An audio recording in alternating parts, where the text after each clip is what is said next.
Trevor Engleson, the Hollywood producer who once shared a life and a last name with Meghan Markle, has spent years being conveniently written out of the royal story. Every personal narrative has a breaking point. For the House of Sussex, that moment came in January 2026, and it didn't come from a tabloid or a palace briefing. It came from the one man who knew Meghan Markle before the title, the brand, and the global reinvention. Trevor Engleson, Hollywood producer, first husband, the man who got his wedding rings back in a FedEx envelope and then said nothing for over a decade. That silence is now over. What has surfaced? Rumors, an alleged dossier, whispered timelines, questions about a secret marriage and an abandoned child, has reportedly reduced Prince Harry to psychological collapse.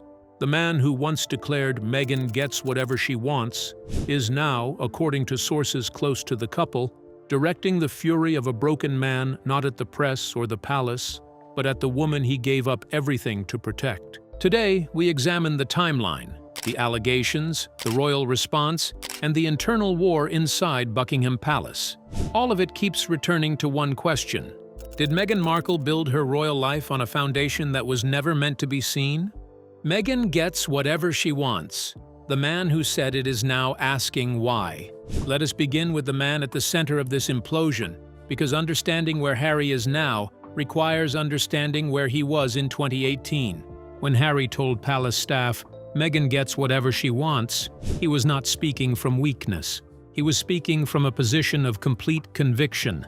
He was a man who had found, in his own words, the partner he had been searching for across decades of trauma and loneliness. He pushed through the traditional vetting protocols at a pace that left the institution scrambling. He ignored the quiet reservations of his brother. He drove the wedding forward with the determination of a man who had made an irreversible decision and would not be talked out of it. That man, that certain, defiant, besotted version of Harry, no longer exists. By January 2026, insiders describe Harry's mental state as one of aggressive victimhood, a phrase that tells you everything about how radically his self-image has shifted. The career has hit a Hollywood ceiling. The production deals are cooling. The Sussex brand, once a global phenomenon capable of commanding nine-figure streaming contracts, is in visible rot. And rather than sitting with the consequences of his own choices, Harry has constructed a new narrative. A narrative in which he is not the agent of his own story, but the victim of an institution that failed him. His argument, as summarized by sources close to him, is extraordinary in its audacity. The British monarchy, his father, the late Queen, the royal advisors, failed in their duty of care by not acting as the traditional gatekeepers of the bloodline. He argues that his immaturity and his trauma-induced state at the time of the courtship should have been met with firm institutional guidance rather than the green light that led to St. George's Chapel. He is, in the most direct possible terms, blaming the monarchy for allowing him to fall in love and get married. Let that land for a moment. The man who fought fiercely for his right to marry who he chose, who publicly and repeatedly positioned the palace's reservations as racism and institutional bias,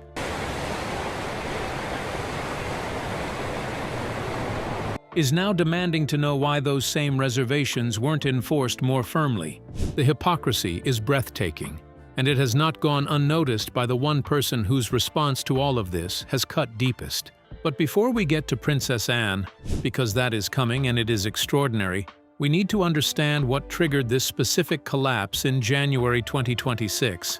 Because it was not the Netflix failures.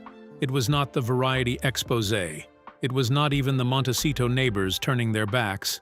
It was a name that Harry thought had been safely buried in the footnotes of his wife's personal history. Trevor Engleson. The Hollywood ghost speaks. Who Trevor Engleson really is. The mainstream narrative about Trevor Engleson has always been reductive. The starter marriage. The man Meghan moved past on her way to something bigger. The footnote. That framing is a profound misreading of who Trevor Engleson actually is, and understanding him accurately is essential to understanding why his re-emergence in January 2026 has had the impact it has. Trevor Engleson is the founder of Underground Films. He has produced major works including Snowfall and Remember Me. His net worth exceeds $10 million. He is, by any professional measure, a powerhouse in the industry that Meghan and Harry moved to California specifically to conquer. He is not a man who needs attention, money, or relevance from the Sussex story. He has all three independently. His relationship with Meghan began in 2004. Think about that timeline. A decade-long saga that saw her rise from a struggling actress to a series regular on Suits, and he was there for most of it. He knows the version of Meghan Markle that existed before the royal reinvention. He knows the version before the carefully constructed narrative of the self-made, independent, socially conscious actress who stumbled into royal life with no prior knowledge of the palace or its world. They married in a 4-day celebration in Jamaica in 2011. A lavish, joyful event by all accounts. The marriage dissolved by 2013 in a manner that reportedly left Engelson blindsided. His wedding rings came back in a FedEx envelope. Not a conversation, not a meeting, a package. For years he said nothing. He moved on. He married Tracy Kurland in 2019. He built a private, successful life. The dignity of his silence was, for many observers, its own form of testimony about the kind of person he is, and the kind of person he had been married to. But as of January 2026, that silence has been replaced by what sources describe as a shadow campaign of information, not a press tour, not a tell-all interview, something more disciplined and more dangerous, the quiet, strategic allowance of information to surface. The kind of move that only someone who truly understands how media and narrative work would make. And what that information allegedly contains is what has reduced Prince Harry to a state of collapse. The Northwestern Secret, a timeline with a hidden chapter. Here is where we need to be absolutely precise about what is established, what is alleged, and what remains unverified. Because this story has attracted exactly the kind of reckless speculation that undermines legitimate investigation, and we are not going near any of that. What the rumors circulating in January 2026 allege, and these remain unverified, is this. Meghan's marriage to Trevor Engleson was not her second marriage. It was her third. The claim is that at age 19, during her years at Northwestern University between 1999 and 2003, Meghan entered into a legal union with a man identified in various forum discussions as Joseph Goldberg Giuliano. According to these unverified allegations, this first marriage was either swiftly annulled or scrubbed from public record through legal maneuvers, possibly involving the financial resources of the groom's family, who reportedly rejected the union. Let us be clear. There is no verified birth certificate, no court filing, no documentary evidence that has been produced in the public domain to substantiate this claim. This is the territory of rumor, forum speculation, and what certain investigative adjacent sources describe as a dossier, a collection of material that has not been independently verified. But here is why the unverified nature of the claim does not make it irrelevant. The claim's power lies not in what it proves, but in what it asks. And what it asks is a question that Harry, a man who sacrificed his entire family legacy on the premise that his wife was exactly who she said she was, apparently cannot stop asking himself. Even more destructive than the secret marriage allegation is what allegedly accompanies it. The abandoned child theory. The narrative circulating across independent media suggests that from this alleged teenage union, a daughter was born. In celebrating the 125th anniversary of women's suffrage in your country. And that in the pursuit of a Hollywood career that was only beginning to gain traction, that child was placed for adoption, effectively erased from Meghan's official biography. Names have been pulled into the speculation. Noel, the daughter of Samantha Markle, has been suggested by some theorists as potentially Meghan's biological child. There is no credible evidence, no verified documentation, no photographic proof to support this claim. But ask yourself why this specific allegation, more than the Netflix chaos, more than the Montecito social isolation, more than the Variety exposé, has reportedly shattered Prince Harry's psychological defenses. Because Harry has built his entire post-royal identity on one foundation above all others, being the ultimate father, the man who chose his children over his crown, the man who walked away from an institution to protect his family. the man who puts Archie and Lilibet above everything. If there is a firstborn child he was never told about, a daughter who was placed for adoption while Meghan was constructing the feminist, maternal, nurturing brand that won Harry's heart, the contradiction is not just personal, it is existential. It doesn't just challenge what he knows about Meghan, it challenges the entire value system he built his exit from the royal family around. And that is why, according to sources close to the household, Harry has not been able to hold himself together. The Montecito Meltdown. Behind the gates. By mid-January 2026, the pristine, salt-aired tranquility of Montecito was shattered, not by the press, not by palace briefings, by what sources describe as a marathon of confrontation inside the Sussex estate that lasted for days. Insiders describe the period between January 15th and January 20th as the most explosive stretch in the couple's relationship. Harry's temperament, historically described as volatile and defensive, shifted into a state of acute paranoia. Reports have surfaced of a massive late-night argument that echoed through the halls of their mansion, a confrontation in which Harry reportedly demanded the unvarnished forensic truth about the 1999 to 2003 period of Meghan's life, not the curated version, not the brand-approved narrative, the actual history. Unlike previous crises in which the couple presented a unified front, their default mode throughout Megxit, the Oprah interview, the Netflix documentary, this time the front fractured. Harry was not standing beside Meghan, he was standing across from her. For a man who lost his mother at 12 years old, who has spent decades battling the trauma of being lied to by the press and the palace, the possibility of discovering that even that foundation was built on omissions is a different category of pain entirely. It is not betrayal by strangers. It is the particular devastation of discovering that the person you trusted most was playing a longer game than you knew. Witnesses via leaked staff accounts describe Harry as incandescent with rage, pacing the grounds, refusing to engage in the PR spin Meghan was reportedly attempting to deploy, spending hours alone in his study, driving aimlessly through the Santa Barbara Hills, and when he did engage, reportedly leveling the most devastating accusation available to him. "I gave up my country for a version of you that might not exist." Sit with that sentence for a moment, because it is not the statement of a man who is angry about a tabloid story. It is the statement of a man who has started to wonder whether the entire premise of his sacrifice was built on a fiction. And in the absence of an explanation that could satisfy him, Harry did what he has done at every other crisis point in his life. He looked for someone else to blame. Blaming the palace. Harry's radical new accusation. This is the part of the story that has stunned even the most seasoned royal observers, because Harry's response to his personal crisis has not been to retreat into privacy.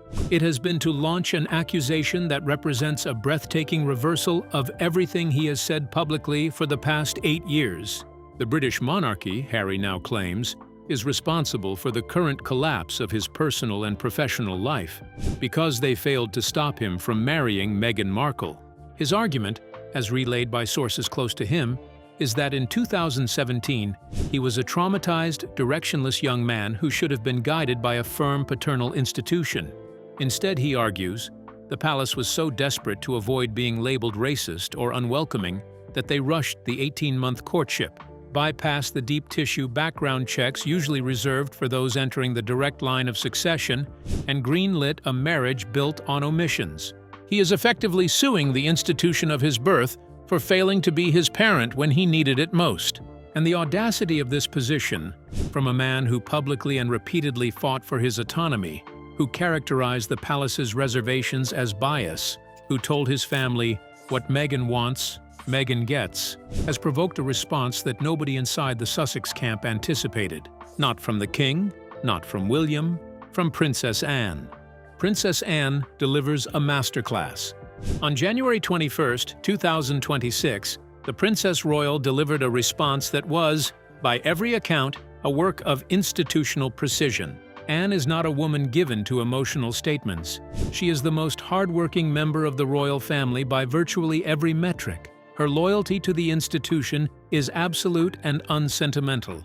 And when she decided that Harry's victimhood narrative had gone unanswered for long enough, she did not reach for sympathy. She reached for accountability. On the legal questions first, Anne's office addressed the Northwestern marriage rumors with blunt pragmatism. Even if the allegations of a secret marriage at age 19 were true, Meghan Markle was legally an adult. She had the legal right to enter into a contract. More importantly, and this was the key point Anne's people wanted on the record, at the time of the 2018 royal wedding, both Harry and Meghan were legally single. The palace's vetting services had confirmed their marital status as of 2017. The marriage at St. George's Chapel remains 100% legal and binding. By doing this, Anne accomplished something surgical. She removed the institutional threat from the allegations, while simultaneously making clear that any moral questions about omitted history were now squarely the couple's own private problem, not the palace's liability. Then she turned to Harry's victimhood claim. And here, Anne was not surgical. She was devastating. She reminded the world, and Harry, that he was a man in his 30s when he met Meghan, not a child, not a vulnerable teenager who needed protecting from his own romantic choices, a grown man who fought with extraordinary ferocity for his independence and autonomy, who characterized any institutional hesitation as bias, and who is now attempting to claim that same institution was responsible for his failure to investigate his own wife. A source close to Anne summarized the response with precision. The Crown provided a £32 million wedding, the blessing of the sovereign, the highest honors of the land. To suggest now that the family is to blame for a lack of direction is not just ungrateful, it is a fundamental betrayal of the dignity Harry once claimed to possess. But Anne was not finished. She shifted from legal and institutional accountability to the one argument that no Sussex PR response could easily deflect: the welfare of Archie and Lilibet. Anne condemned, in terms that left nothing ambiguous, the way Harry and Meghan have allowed their personal drama of secrets to overshadow the lives of their children. She accused them, in the measured but devastating language of royal condemnation, of using their children as PR shields while their marriage fractures beneath the surface. Her message was simple and haunting. You brought these children into the world as a distillation of love. You must now show them that love through stability, not through a public war of recrimination. And then she addressed Trevor Engleson, not by name, but clearly enough that nobody missed the target. She cautioned against using innocent children as leverage in adult disputes. She made clear that the monarchy would not be a participant in any tabloid execution involving minors, past or present. And then, in what was widely described as a stroke of passive-aggressive genius, Anne addressed the abandoned child theory directly, not by dismissing it, but by framing it as a moral debt. If a child from Meghan's past truly existed, she stated, then the Duchess, given her public image as a champion of motherhood and her considerable personal wealth, should have the moral courage to take responsibility for her past. She called Meghan's bluff. She framed the truth not as a scandal to be managed, but as an obligation to be met. And in doing so, she placed the entire weight of the moral question back on the one person who had spent 8 years avoiding it. The war inside the palace. Anne versus Camilla. What happened next was not anticipated by anyone watching from outside, because Anne's masterclass did not produce a unified royal front. It produced an internal explosion. Queen Camilla's reaction to Anne's public intervention was not support. It was seething resentment. And it's a huge advantage if you have somebody who can be recognized as that, and not just in your country, but... To understand why, you have to understand what Anne's language about hidden pasts, prior marriages, and the moral courage required of those who enter the royal family sounded like to a woman who spent decades being called the third person in a royal marriage. A woman who brought children from her previous marriage into the royal orbit. A woman whose own complicated history was weaponized against her for years by the press and the public. When Anne spoke of moral transparency and the duty to acknowledge past lives, Camilla reportedly heard something personal, an echo of the 1990s, a relitigation of battles she thought she had won. Sources close to Camilla describe her as incandescent. She allegedly accused Anne of being reckless and self-serving, arguing that by engaging publicly with the rumors of secret marriages and abandoned children, Anne had given Trevor Engleson and every other dossier holder exactly what they wanted: institutional validation. By speaking out, Camilla argued, Anne had made the gossip impossible to ignore and had handed Harry's enemies a confirmed target. Anne, true to her character, did not back down. She reportedly countered that 7 years of silence had produced nothing but a deepening wound, and that the monarchy's survival required cauterizing rather than concealing. She allegedly told Camilla that the monarchy cannot be built on blended secrets, and that Harry's attempt to blame the institution for his own choices required a firm and public correction. This confrontation, which reportedly boiled over during a private dinner at Sandringham on January 22nd, placed King Charles in an almost unbearable position. Already exhausted by Harry's transatlantic resentment, he found himself mediating between his sister and his wife, between institutional accountability and pragmatic preservation, between the woman who built her legacy on the rejection of moral compromise and the woman who rebuilt her own legacy precisely by surviving it. The fault lines this exposes are not just personal, they are constitutional. The Anne faction, which includes by temperament if not by public declaration William, believes in stripping away the protection the Sussex brand has relied on and forcing an institutional reset, including the possibility of invoking the Titles Deprivation Act of 1917 if high-level deceit against the state can be proven. The Camilla faction fears the precedent. If the monarchy establishes a culture of forensic investigation into its members' pre-royal histories, who else might eventually fall under that scrutiny? The answer to that question, unspoken but hanging over every private meeting in Sandringham, is what makes Camilla's opposition to Anne's approach more than just personal pique. It is a defense of the principle that people are entitled to the lives they have built, not held permanently accountable to the lives they left behind. Two women, two opposing philosophies, one institution trying to survive the most scrutinized era in its modern history, and at the center of it all, a couple in California, whose marriage has become the lens through which every unresolved question about the royal family is now being examined. The Endgame.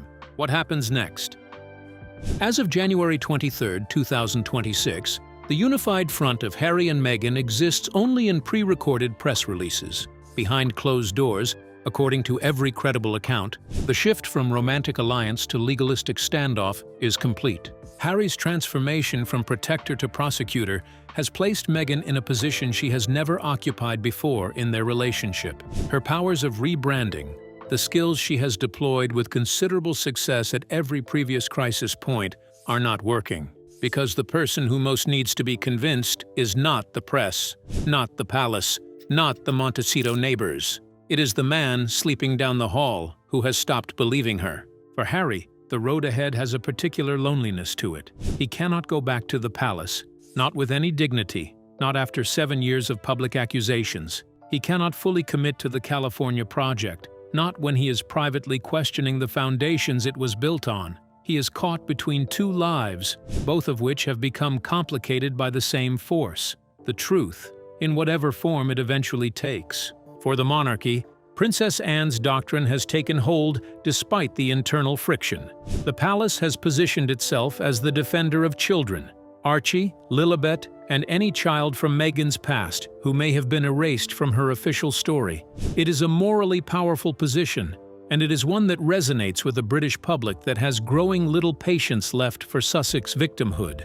And for Meghan, she is facing the one confrontation that her years of brand management, legal action, and narrative control have not prepared her for. Not a hostile press, not a critical biographer, not an estranged royal family, a husband who is asking questions and refusing to accept the approved answers.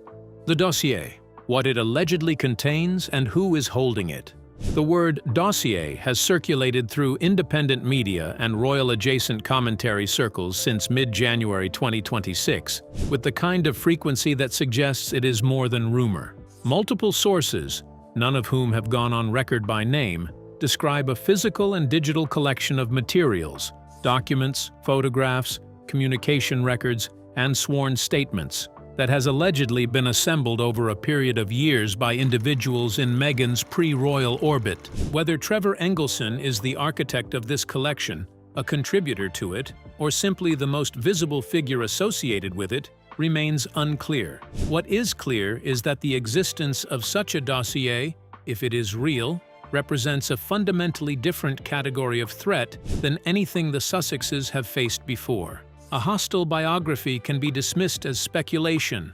A tabloid exposé can be attacked as invasion of privacy. A press campaign can be neutralized through legal action and counter-narrative.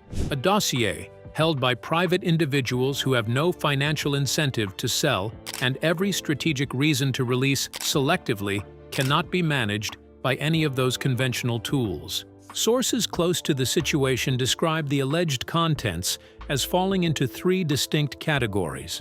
The first is documentary, records from institutions, administrative offices, and legal filings from the period between 1999 and 2004. The second is testimonial, statements from individuals who knew Meghan during her Northwestern years and the early Hollywood period, people who existed in her life before the Sussex reinvention made proximity to her a liability. The third, and most explosive, is photographic. No photographs have been published, no documents have been leaked to the press, but the alleged existence of material in all three categories is, according to people close to Harry, precisely what has made his psychological position so unstable. It is not just the questions, it is the suggestion that answers exist and are being held just beyond his reach.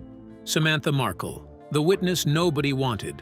In any accounting of the Sussex story's pressure points, Samantha Markle occupies a peculiar and consistently underestimated position.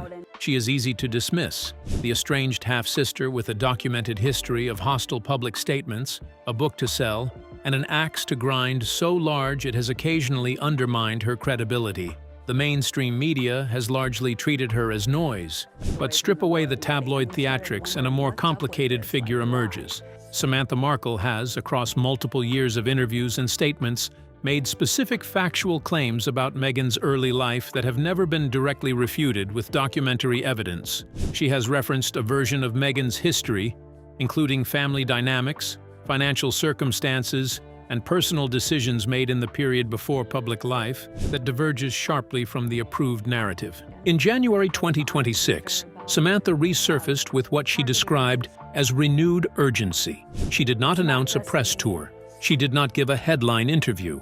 She did something more deliberate. She posted a series of photographs on social media that showed her daughter Noel at various ages, accompanied by captions that were carefully ambiguous. Not accusations, not revelations, just images, and the suggestion that certain questions deserved honest answers. The reaction was immediate and fierce. Sussex allies moved quickly to characterize the posts as the latest installment of a harassment campaign. The mainstream royal press largely ignored them, but in independent commentary spaces, the photographs generated an extraordinary volume of analysis, people examining facial features, comparing timelines, debating the ethics of the speculation itself. What Samantha understood, and what the Sussex camp apparently underestimated, is that in the information landscape of 2026, you do not need a front-page story to shift a narrative. You need a question that people cannot stop asking. And photographs, however ambiguous, are questions with staying power. The children and the silence they are growing into.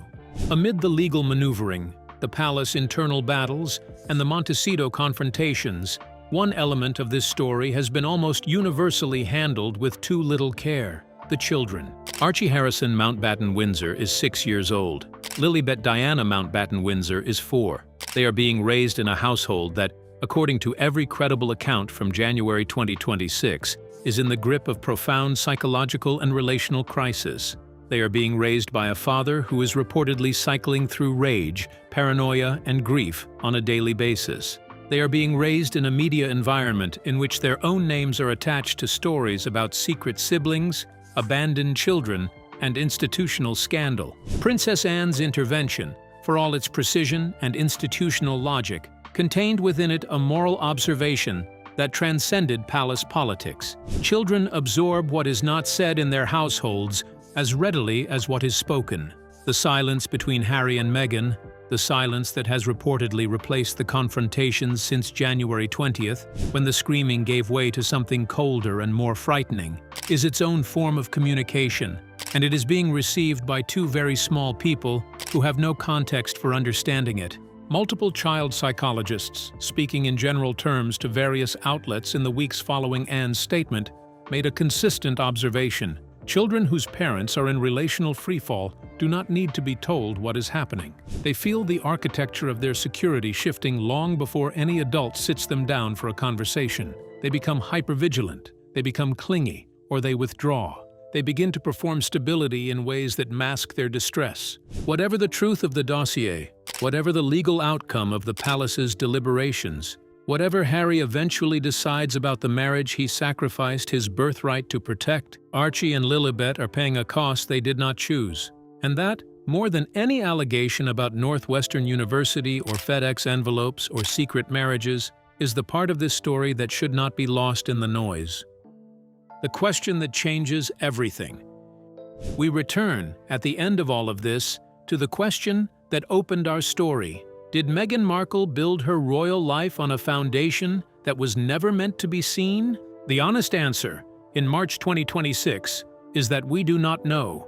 The allegations are unverified. The dossier, if it exists, has not been produced. The Northwestern records remain sealed or non-existent depending on which account you trust. The abandoned child theory is exactly that, a theory, circulating in spaces where speculation is endemic and verification is rare. But there is a different version of that question that has become, in recent weeks, far more urgent than the factual one. And it is this: does Harry believe it? Because the factual truth, whatever it turns out to be, will eventually surface or it will not. Allegations will be verified or they will collapse under scrutiny. Documents will emerge or they will remain forever in the territory of rumor. What cannot be undone is the belief, the doubt, the moment when a man who bet everything on his certainty about one person began to feel that certainty dissolve beneath him.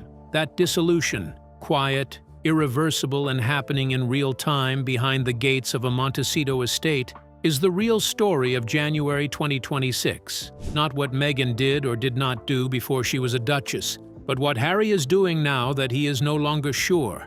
And that story has no verified ending. Not yet. The events of January 2026 prove one thing above all else. The past is a debt that eventually comes due.